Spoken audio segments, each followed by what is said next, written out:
ei voin tlai chu Aizawl le chevela meikhu zamna sa em maya eng ho hi Smog ni ko hoi pot thui thei to lawa mol tlang mol khat po amu pak to lo ni hi achan ber chu lo hal na san wang ni maya tun lai hi chap char hun lai ni a chu lo wa tina ni maya chap hi an hal le a chumi an hal le wang chun hei meikhu Smog alo na sa ta em ani hei pollution na sa ta ni chun hei tukin po meikhu hi la kiem chung lova meikhu zamin Aizawl ala bo chuai maya tlang le mol te a thlir thui thei lova mol khat po lang phalowa hei Aizawl is lama veng rang rang te po han thlir kual dan danila meikhu hi ni na bo chuk maya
hei ni chuak po asang to viawa ma se ni hi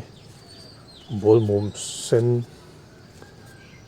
sen ne mo bolmum eng lian tak angina lang deuh pup mai ni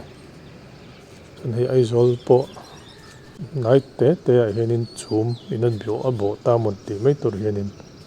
om chuai mai ni hei tunkar hi chap char kut kar ani a tunkar ze top Friday the 13th Friday ni som pathum hen chap char kut om dona chap char kut hi ami lo hal ma kut kan teng hi ni a chap char olden lai kut ani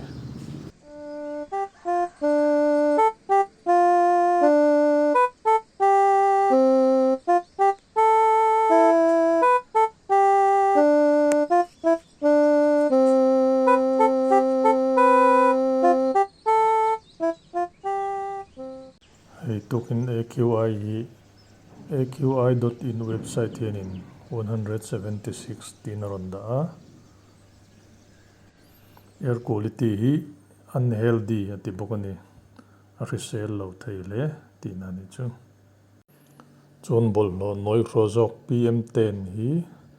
WHO World Health Organization ina recommend ain alet ni aina sang dei bokani tin bol lo noi sin jok PM 2.5 hi WHO ina recommend ain alet ruk le chan ve aina sang dei jok bokani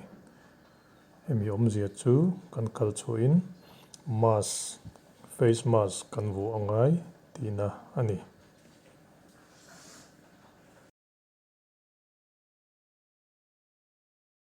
chap char kut kar chibai ule kan video te milo thlir sak vain kan lom hle ni kan channel hi milo subscribe sak ve ula la subscribe lo te khan chuna thei angin milo share dar sak ve don nia